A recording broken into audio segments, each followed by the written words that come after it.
Selamat datang di Soul Moms, tempat ibu berbagi cerita dan saling menguatkan. Hari ini kita bahas sesuatu yang berat tapi penting. Bagaimana rasanya mencari sekolah untuk anak berkebutuhan khusus? Bersama mereka hari ini, Bu Eka, seorang ibu yang punya anak ABK dan juga menyukai ilmu parenting.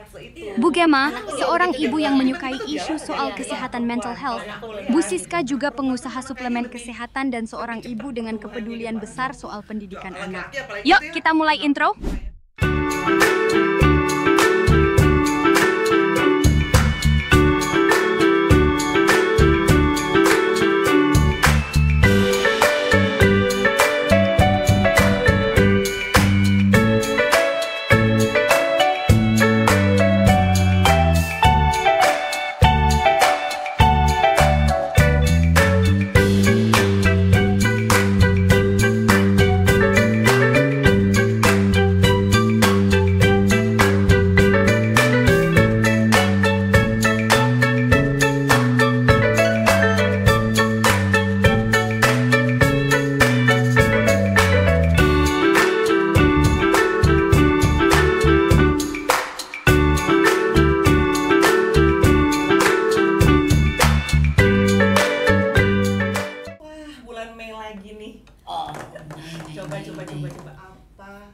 Yang kira-kira harus dipersiapkan di bulan Mei ini selain budget liburan.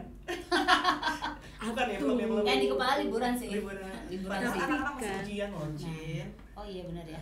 Lo tuh udah nggak punya yang kecil Iya, nih, udah nggak ngerasa yang bener, aku udah nggak kuliah ingat. tuh udah kayak ini ya. Kalau kita Udah masih nggak punya ingat. SMP, SMA, ya nggak. Jadi ada yang, aduh ini masih anak-anak masih ujian. Gitu. Tapi ada yang mau masuk sekolah nggak? Enggak sih tahun Maksudnya dari ini. SMP ke SMA nggak ada. tahun ini. Paling daftar ulang seperti biasa. Daftar ulang. Mungkin Tapi- yang PR-nya itu lagi sekarang anak-anak orang Mau tua, masuk mungkin sekolah. orang tua tuh Nah. mikir gimana sih cari sekolah buat anak, pemilihan sekolah gitu kan. Terus belum lagi yang zonasi-zonasi yang negeri-negeri nih, Iya, kalau iya. mungkin yang sekolah umum. Betul, Nah, itu betul. tapi yang lebih prioritas mungkin kita bahas saat ini yaitu sekolah anak-anak Iya. yang inklusi ya, anak-anak Betul, betul, berkebutuhan betul. khusus. Iya iya perlu banget tuh. Ya kan Kak, pasti banyak teman-teman lo kan misalkan dengan kondisi yang anak-anak ABK yang mereka butuh sekolah-sekolah inklusi kan. Kan kalau aku suka dengar tuh dengan kondisi anak KBK harus nyari sekolah kemana. Dia kan mungkin kurang referensi, belum bertanya-tanya, mungkin anak pertama jadi belum pengalaman atau gimana. Nah lu kalau dulu gimana pas nyari-nyari sekolah anak tuh gimana lu? Dulu berarti aku harus flashback ke berapa tahun yang lalu ya? 13 tahun lalu, 13. 14 tahun lalu mulai. Wah gila. Seumuran Dennis lah. Iya, sekarang Dennis 15. Berarti Dennis masuk sekolah umur 3 tahun, berarti 12 Berarti tahun. 12 tahun yang lalu. Oh gila. 12 12 tahun yang lalu. Ketika itu. Bawah. Ketika itu Deep banget, deep nih. dulu aku kenapa memasukkan Dennis keinginan menyekolahkan Dennis di umur 3 tahun, karena aku pikir anak berkebutuhan khusus itu perlu sosialisasi, ya kan, perlu sosialisasi. Karena sosialisasi itu adalah sesuatu yang memang dibutuhkan untuk membangun rasa kepercayaan dirinya. Iya sih. Iya, betul. Benar Iya. kan? Benar. Iya.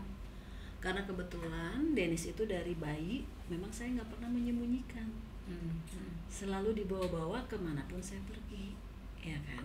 Cuma kan namanya mama ya, pasti kan akan ada aktivitas yang memang kita tidak bisa menggondol. Kepikiran lah untuk menyekolahkan Dennis. Waktu itu lumayan juga mencari sekolah untuk anak berkebutuhan khusus tuh rada-rada ini ya gitu kan. Akhirnya aku lihat kebutuhan apa sih yang harus dijadikan apa ya PR untuk menyekolahkan anak. Anak ini punya kebutuhan apa gitu kan. Kebetulan waktu itu saya memang butuh anak untuk bersosialisasi dulu ya, yang menerima anak berkebutuhan khusus, tapi di dalamnya ada juga anak reguler. Berarti yang inklusi dong, Inklusi, yang ya. campur ya. Kenapa saya cari yang inklusi? Karena kebutuhan saya adalah saya ingin anak saya mencontoh anak-anak teman-teman yang seusianya yang memang bukan berkebutuhan khusus. Jadi biar dia bisa mencontoh ke yang lebih inilah gitu seusianya kayak gitu kan. Iya. Bagus juga sih untuk adaptasinya, untuk penyesuaian Iya, gitu biar kan. dia mencontoh ke anak seusianya bukan ke bawahnya gitu kan, karena anak berkebutuhan khusus kan rata-rata pertumbuhan mental dan fisiknya terganggu, ya kan? Ya kan? Terganggu kan, terlambat bukan? Ya, terlambat kan, ya, terlambat.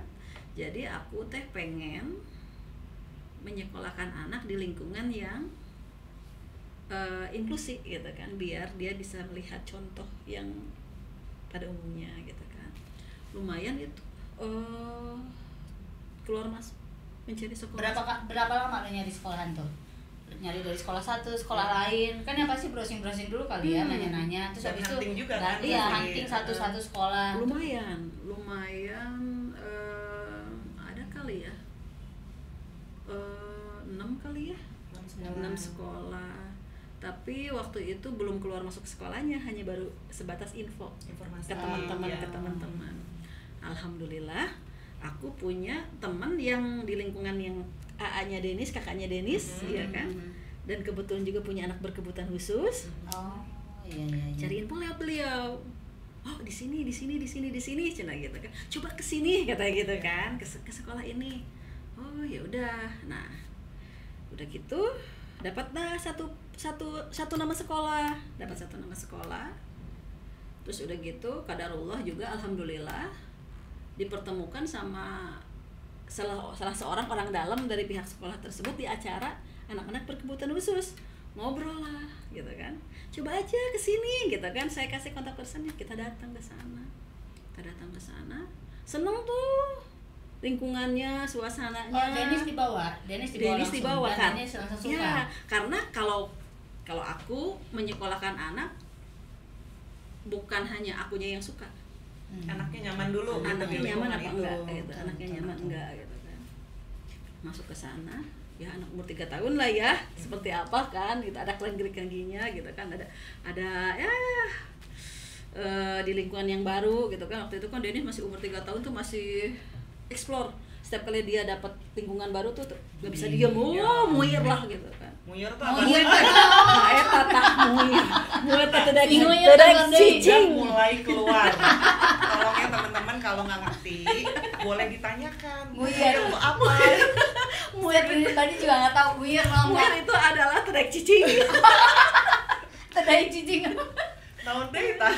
Ya tidak cicing gitu kan. Cicing tuh nggak mau Tidak diam, cicing. Nah, alhamdulillahnya ada tersisa satu kursi, Satu slot. satu kursi untuk anak berkebutuhan khusus. Dan itu mah ya Allah, aku sama suami aku udah bismillah aja akhirnya kita trial langsung tanda tangan Masya Allah. untuk masuk ke situ. Langsung serap, semua cocok aja ya langsung. Cocok. Oh. Walaupun biayanya nggak cocok ya, karena terlalu mahal. tapi karena kita untuk anak ya, modal bismillah. Bener. Modal bismillah. Dengan adanya satu bangku aja yang kosong, masya Allah lah gitu kan. Terus kalau waktu dia ke sekolah itu, aku tuh nggak kebayang ya, Denis punten ya dengan kondisi itu nggak ada ini kak dari misalkan anak-anak ngeliatin atau misalkan ada kata-kata sumbang bagaimana gitu, ya nggak sih sis? Iya kan kadang-kadang mungkin ada apa ya? Lu mau datang ke situ aja udah mungkin udah siap dengan segala orang ngeliat anak gue nih gitu, apa nih? Nah itu. Nggak tahu ya, mungkin kalau Allah tuh ngasih aku orang yang terlalu pede mungkin ya, nggak tahu kenapa aku tuh terlalu pede ya. Aku juga mungkin karena pas setelah waktu itu kan memang ada proses yang aku sama suamiku lalui ketika Allah ngasih anak berkebutuhan khusus ya. Dikasih sertifikat Denis Down Syndrome. Aku sama suamiku nangis-nangisan, peluk-pelukan dalam 1 jam. Kita menumpahkan semua perasaan di situ, kita bismillah. Insya Allah kita siap. Mungkin karena mental kita sudah siap, jadi kebangun rasa yang percaya diri. apapun rintangan, apapun halangan, apapun godaan, apapun penolakan, seakan-akan tidak terlihat sama aku. Jadi ketika aku masuk ke lingkungan yang baru, aku fokusnya ke Dennis aja, nggak pernah lihat kiri kanan depan belakang. Ya mungkin penolakan itu secara orang-orang ngelihat aneh mungkin ada ya, tapi nggak kelihatan sama aku. Ya mungkin karena ini tadi yang Eka bilang, karena dari kecil Dennis tuh sudah terbiasa bawa sana bawa sini gitu, walaupun misalnya orang lihat ya udah biasa aja gitu. Justru kadang-kadang aku tuh malah kalah gini, misalkannya ini alhamdulillah di lingkungan sekolah aku tidak menemukan itu ya, karena tadi aku bilang mungkin karena fokus dan memang lingkungan sekolahnya memang lingkungan inklusi yang memang sudah ada anak berkebutuhan khusus di dalamnya. Jadi teman-temannya pun sudah terbiasa intinya melihatnya gitu. Nah, mungkin penolakan itu ada ketika di luar sekolah dan di luar rumah. Alhamdulillah di dalam rumah juga kita semuanya alhamdulillah welcome ya. Nah, mungkin ini di luar rumah ya, entah itu misalkan kita ke mall. Ada penolakan, orang-orang melihat sesuatu yang aneh. Yang aku hadapi adalah reaksi aku selalu tersenyum, malah gini, halo, kenalin anak tante. Sama ya dia mah. Jadi aku ini kan emang SKSD. Jadi respon aku ketika berhadapan dengan orang yang seperti begini gitu ya, menolak, aku bukannya cemberut, bukannya begini gitu. Aku selalu halo sini gitu. Aku samperin, aku ajak ngobrol, aku kenalin, ajak mainnya anak tante. Biasanya itu aku lakukan di lingkungan bermain, entah itu di mall, di playground gitu ya. Tapi keren loh dia tuh. Kalau kita mungkin belum bisa kayak gitu ya. Kayaknya kalau dia lain juga bagus juga. Enggak. Karena gini ya, yang aku tahu biasanya orang-orang yang melihat sesuatu yang berbeda itu mungkin ada anggota keluarganya, mungkin ada dalam keluarganya atau lingkungan keluarga terdekatnya dia mengalami itu. Positif thinking. Positif banget. Iya. Jadi mungkin ada keinginan dia untuk bertanya, tapi dia malu bertanya sama aku, takut menyinggung perasaan aku. Atau mungkin bisa jadi orang itu tuh belum pernah ngelihat yang seperti ini. Gitu. Jadi memang jadi kita nggak bisa nge-adjust dia melihatnya kenapa sih gitu banget gitu kan. Makanya respon aku selalu halo, memperkenalkan diri. Ini loh anak tante tuh Down syndrome tuh begini. Temenin ya, kalau misalkan mau ngajak main boleh ya, gitu. Nah, anak-anak yang biasanya yang begini, jadi mereka itu karena mungkin melihat respon akunya yang ramah, mereka jadi tidak takut dan tidak menjauh, malah nemenin Dennis main dan malah ngomong gitu. Keren itu banget. Untuk anak, ibu-ibunya juga begitu, malah jadinya jadi temen. Jadi alhamdulillah banyak hal positif dengan kehadiran Dennis. Kak, tadi kan kalau Dennis tuh konteksnya karena elunya juga bisa masuk gitu ya, itu lebih gampang untuk adaptasinya. Tapi kan nggak semua orang tua kayak Eka. Ya mungkin kalau ada nggak kira-kira anak-anak yang untuk cara sosialisasi atau adaptasinya gimana gitu? Untuk kondisi anak yang bukan anaknya Eka gitu. Ya maksud dari teman-teman maksudnya kali ya. Penerimaan dari kalau orang tua bercerita kan pasti gitu. ada curhat-curhatan lagi, anakku susah gitu. Ada nggak temennya kayak gitu? Temen yang maksudnya ditolak? Iya seperti anaknya, jadi anaknya cara adaptasinya bagaimana gitu? Caranya anaknya dapat beradaptasi.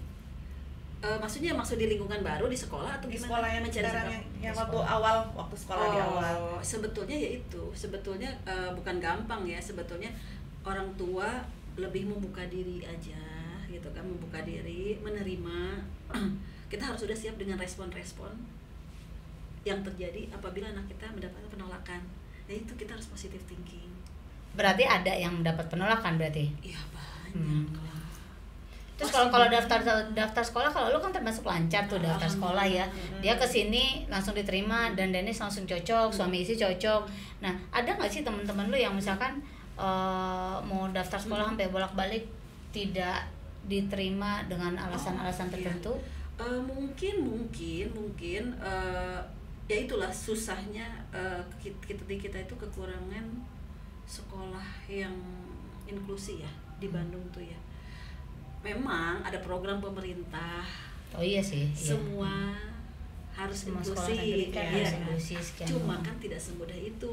Iya. Karena mungkin tenaga ahlinya ya, Ya, si guru-gurunya kan SDM. memang ini ya. Ya, karena memang dibutuhkan SDM yang luar biasa dan program ya. Mm-mm. Program dan SDM itu harus sejalan, harus sama gitu kan. Jadi bukan hanya kita sekolah udah punya program tapi SDM-nya dia tidak mampu untuk berperan sebagai guru Pendamping ya. yang bisa menangani anak berkebutuhan khusus, ya percuma juga. Karena kan luar biasa kesabarannya untuk menghadapi anak berkebutuhan khusus itu nggak gampang. Gitu Berarti kan? banyak juga yang ditolak-tolak teman-teman lu, Kak? Banyak gitu. Banyak. Ya itu Kasian gini-gini. ya. Iya, juga iya. ya. Iya. Karena anak berkebutuhan khusus kan berbagai macam kategori ya. Ada yang mampu didik, mampu latih, ya. Ada yang memang di bawah banget gitu kan. Nah, nggak semua sekolah menerima mereka. Makanya ada sekolah pendidikan luar biasa, SLB. Itu Barusan untuk tadi gue mau nanya, ada kriterianya nggak sih anak sekolah? Ternyata dia udah duluan ngejawab, yaitu tadi dia tuh terlalu Nggak usah aktif. nanya. Jadi mampu apa tadi? mampu didik, Mampu latih. Ya maksudnya kan mampu didik, mampu latih. mereka nanya misalnya standarnya tuh kalau misalnya sekolah anak normal usia 6 tahun misalnya 7 tahun gitu kan, dan itu kan pasti misalnya anak sekarang tuh harus udah bisa calistung gitu kan. Nah kalau misalnya anak-anak kebutuhan khusus atau misalnya kayak Denis tuh kan tadi mungkin nggak ada pihak sekolah yang menolak anak ini belum bisa disekolahkan karena A, karena B gitu. Yang aku lihat poinnya adalah satu, anak itu untuk usia 3 tahun ya, dia itu toilet training. Dia sudah mampu mandiri nggak di toilet training? Dia udah bisa, itu toilet training itu dasar ya untuk anak berkebutuhan khusus. Dia punten ya untuk pipis. Ya. Udah bisa ke belakang sendiri nggak gitu Ke maksudnya? belakang sendiri. Karena kalau anak berkebutuhan khusus dia belum bisa lolos toilet training. Itu lumayan menyusahkan, bukan menyusahkan, lumayan Tambah kerjaan lah buat guru-guru ya, PR lah gitu buat pendampingnya. PR gitu. Jadi ada salah satu sekolah, mungkin sekolah-sekolah lain juga yang memang inklusif, yang memang kalau anak belum lulus toilet training belum bisa. Berarti ini perlu kita garis bawahi juga ya Iya. buat mama-mama di luar yang misalkan anaknya dalam kondisi ABK mau sekolah, berarti toilet training itu salah satu penentu utama ya. Mungkin toilet training harus benar-benar dilatih di rumah biar bisa terima di sekolah. Terus emosi juga. Oke. Emosinya dia tantrum apa enggak? Oh iya betul. Betul. Gitu. Jadi kecerdasan emosionalnya udah mampu belum untuk anak itu bisa bersekolah? Itu perlu guru pendampingan, setiap anak harus perlu guru pendamping nggak satu? Tergantung. Tidak semua, jadi sekolah yang menentukan. Sekolah yang menentukan. Oh ini anak itu ini dia. pakai pendamping, Ya. ini tidak pakai pendamping. Itu dia. Oke. Sekolahnya itu dia itu apa ya, membuka yang layanan khusus untuk yang memang di level tertentu atau memang ada syarat levelnya gitu. Tergantung sekolah. Gitu. Cuma saat ini memang kesulitannya tidak semua sekolah memang mau menerima anak-anak yang di bawah banget, karena kan udah ada sekolah luar biasa. Jadi idealnya ini kan kemarin Eka tuh masukin Denis 3 tahun ya. Ya 3 tahun. Itu dengan catatan mungkin Eka yang pengen anaknya lebih ini, lebih up gitulah ya. Lebih bisa mengikuti pertumbuhan dengan anak normal gitu. Tapi idealnya anak yang berkebutuhan khusus itu disekolahkan pada saat usia berapa? Sebetulnya lebih bukan kepada sekolah ya. Tujuan pertama dari anak berkebutuhan khusus adalah terapi. Oh, jadi konteksnya itu pas umur 3 tahun ini si anak itu tuh kayak Sebelum. terapi aja gitu ya. Jadi bukan anak sekolah itu ya. sebetulnya membutuhkan terapi di saat anak kita sudah didiagnosis punya kekurangan. di assessment dulu gitu kan. Jadi kita harus tahu, kita harus peka anak kita punya kekurangan apa enggak. Jadi berarti next tipsnya buat ibu-ibu itu ketika melahirkan anak, kita mengetahui, kita harus tahu perkembangan anak. Ada nggak anak melenceng dari perkembangan anak seusianya? Misalkan kalau diajak bicara, anak melihat tatapan mata kita enggak? Iya betul. Ya kan? Kalau sampai dengan umur sekian ternyata anak diajak ngomong kemana-mana gitu misalnya gitu, berarti anak itu ada sesuatu. Harus konsultasi sama dokter rekam medis, dokter anak untuk di assessment anak itu punya gangguan apa, atau di saat umur berapa, pokoknya yang tidak sesuai dengan perkembangan anak seusianya, anak kita tidak mengalami itu, kekurangan, maksudnya ada hambatan. Nah itu kita harus aware, kita harus bawa anak ke dokter, konsultasi dulu, misalkan ke anak dokter anak dulu. Anak kita seharusnya umur sekian udah bisa apa, ini ternyata ada lambat. Nah kita harus di situ peran seorang ibu tuh harus betul-betul tahu, peka gitu ya. Jadi jangan sampai udah umur segini tapi anak belum bicara lancar, umur segini anak belum bisa berlari, umur segini anak belum bisa apa, tapi dibiarin. Paham. Semakin dini orang tua, seorang ibu lah tahu perkembangan anak itu semakin cepat tahu cara treatmentnya seperti apa gitu.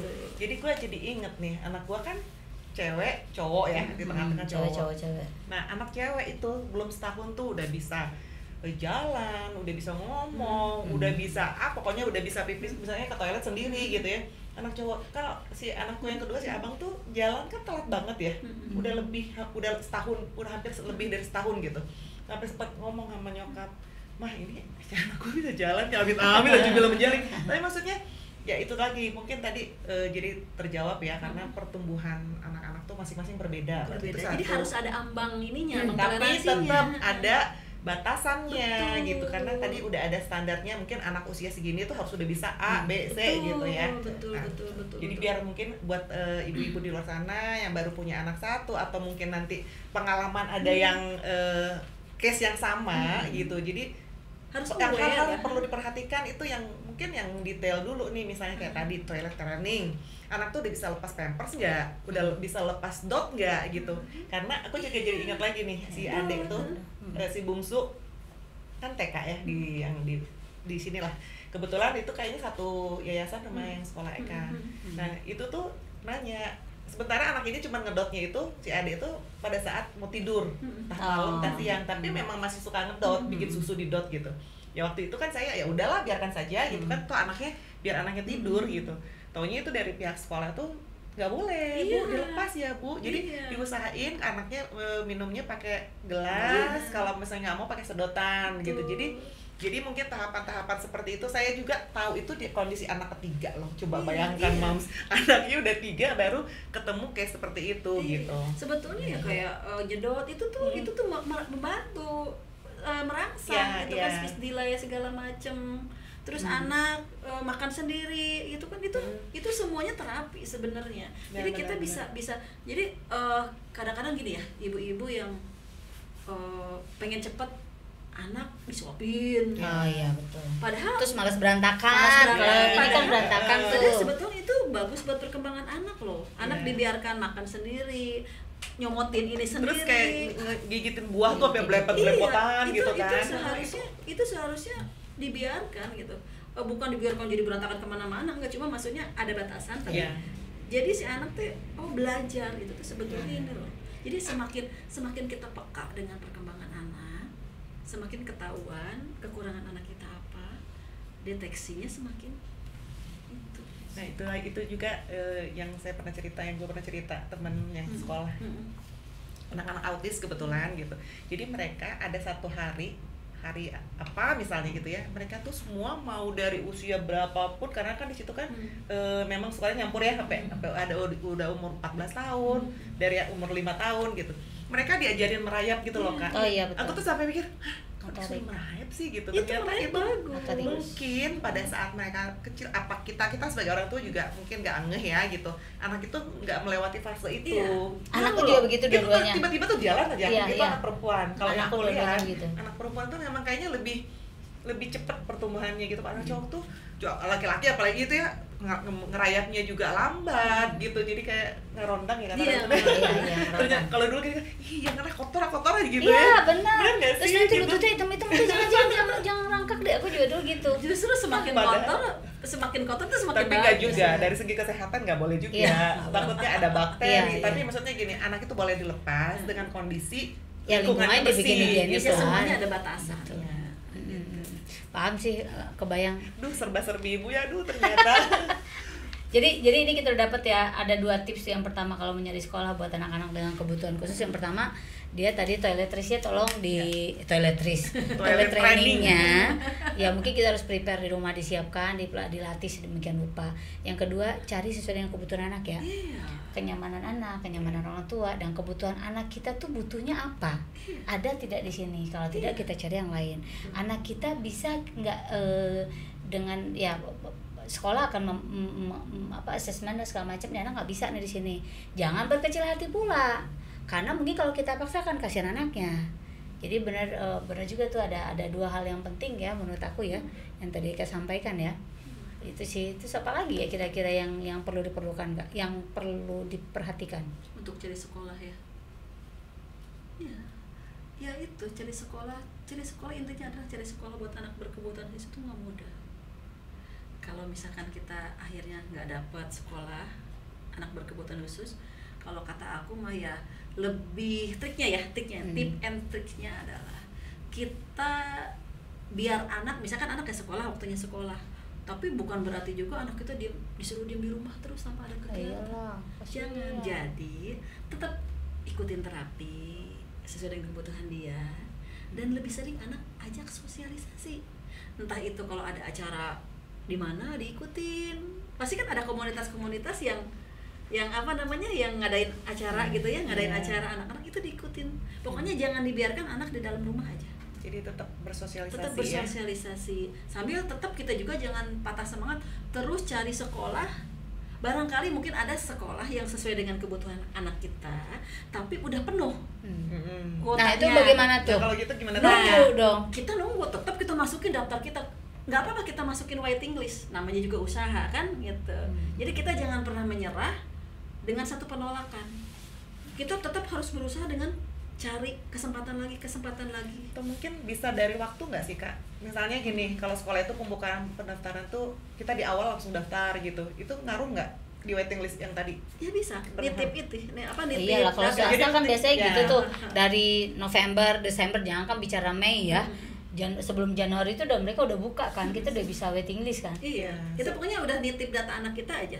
Oh, bisa ya? Bisa. Tapi ya tentu saja ada batasan umur ya, gitu kan. Karena umur juga. Kan, Ya. iya. Tapi kan maksudnya pasti di tahun itu, di bulan Juni itu anak-anak udah umur segini gitu kan. Kan umur kan udah pasti, Iya. udah bisa dihitung. Nah misalnya gini kayak sekolah swasta yang lain deh gitu, yang kayak sekarang. Dulu kan beberapa tahun anak kedua aja yang gua rasain itu bulan Maret pendaftaran, daftar ulang dan lain-lain. Giliran si Ade kemarin di 24 Desember, lu bayangin. Iya, Ya maksudnya udah makin semakin mundur, kesini kan. gitu kan. ya, Nah, Agustus mungkin- aja udah buka kan, Iya, untuk jadi tahun buat depan. ibu-ibu di luar, kalau buat cari sekolah anak setelah pertimbangan yang tadi, mungkin kekurangannya apa, kelebihannya apa, yang pasti waktunya. Jangan kita ngerasa oh sekolah kan baru mulai nanti di bulan Juni gitu, Juli kan rata-rata. Kita udah nggak ada daftar sekolah itu di bulan Mei, nggak ada. Setahun Semua sebelumnya. itu tuh udah kayak Setahun ya sebelumnya. mundurnya itu tuh lama banget gitu. Iya. Bahkan kayak tadi katanya setahun sebelumnya gitu. Iya. Jadi biar teman-teman di luar juga oh gini ya cari sekolah gitu. Dan surveinya juga bisa lebih mantep kan. Kalau Apalagi misalkan untuk- setahun sebelumnya kita apalagi untuk survei. anak berkebutuhan khusus mungkin 2 tahun sebelumnya ya kita udah nitip ini ya gitu. Tapi dengan catatan itu dia setelah nunggu 1 tahun ke belakang, 2 tahun ke belakang, pas udah masuk di hari H-nya, anak kita bisa masuk nggak ininya perkembangannya ke Ya itu sekolah berarti tersebut. yang tadi yang kira-kira tips yang perlu disiapkan ya, Makanya ada kita toilet harus trainingnya. persiapan 2 tahun itu. Jadi kita anak itu sebelum masuk usia, sebelum anak itu mulai sekolah di tempat yang kita daftarkan 2 tahun sebelumnya misalkan gitu kan. Ya, Kita kita latih mempersiapkan dulu, anak kita dengan terus-terusan anak kita terapinya, Oke. diajak sosialisasinya. Bukan berarti anak kita 2 tahun lagi nih sekolahnya, terus anak kita malah nunggu aja tidak diapa-apain. nothing to do gitu. Aduh, itu rugi banget ibu-ibu, punten ya kalau kita punya anak berkebutuhan khusus didiemin, rugi Bu. Jadi kita harus betul-betul kita harus berusaha maksimal deh ngelatih anak kita dengan cara apapun. Misalkan anak kita udah kelihatan nih anak kinestetik gitu ya, nggak mau diem, belajar renang kek, masukin masukin les berenang gitu kan, atau taman bermain gitu ya, yang playground. Pokoknya anak kita diajak sosialisasi aja. Bener loh ibu-ibu, semakin anak mengenal dunia luar, semakin anak berinteraksi dengan banyak orang, kepercayaan diri dia semakin meningkat. Jadi si anak itu si anak itu akan semakin kepercayaan dirinya semakin tumbuh. Semakin anak percaya diri, dia akan keluar eksplornya gitu. Jadi ayo ibu-ibu ya, kalau yang punya anak berkebutuhan khusus jangan didiemin ya, please, kasihan loh ya. Mungkin bisa nanti kalau ada yang mau ditanyakan apa-apa aja yang kira-kira ya harus dipersiapkan dalam nunggu pencarian sekolah, boleh mungkin nanti komen atau misalnya DM ke kita, mungkin Moms Eka bisa bantu jawab. Iya, semangat ya ibu-ibu. Aduh ya Allah, itu anak berkebutuhan khusus itu anugerah ya Allah, anugerah yang luar biasa. Itu beda rasanya loh. Kayak kita tuh ya, kalau memang kita penerimaannya udah kuat, kita tuh jatuh cintanya berkali-kali loh. Percaya deh, aku pernah ngalamin itu. Bisa sih banget. Bener. Itu apa ya, kita tuh kayak dikasih anak surga yang betul-betul kita terus jaga banget. Aduh merinding aku kalau ingat perjuangan dulu buat Denis. Ya jatuh bangunnya luar biasa sih. Walaupun nggak kerasa karena kita udah bukan tawakal, kita udah menerima gitu ya. Jadi insya Allah terasa ringan kalau kita udah menerima. Apapun akan kita lakukan. Just do the best. Ya, semangat ibu-ibu ya. Semangat. Ya, semangat. Tetap di belakang keberhasilan anak-anak ada Mommy yang Mommy yang betul. kuat. Setuju. Kuat segalanya. Oke, dadah, sampai ketemu lagi.